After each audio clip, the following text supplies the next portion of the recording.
We're out here at the Hydro 1 site, and it's a very important site because it's a brand new pollinator meadow project.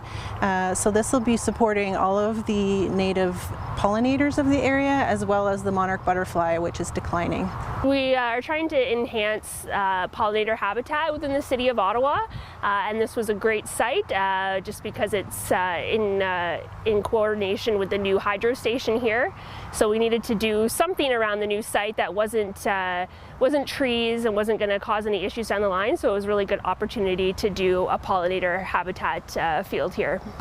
Good pollinator habitat is an area that is rich in native plants, specifically flowering plants that different pollinators like bees and butterflies and different insects can use for food. This is a work in progress, so it will take a couple of years to establish, but hopefully within about 2 to 3 years, this whole site will be a beautiful flowering meadow with all the types of native wildflowers and plants that our native pollinators really like.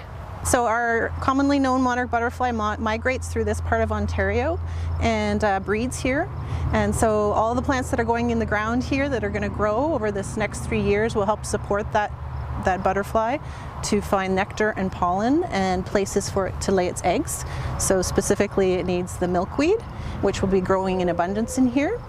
And it also supports a number of other insect pollinators in the area. So we have over 300 species of native bees in Canada, which will also find many, many resources in this new habitat. This is our first year. We want to keep a close eye on the site and make sure there's nothing, no plants coming in, invasive plants that we don't want. So we're doing some monitoring to see what's establishing.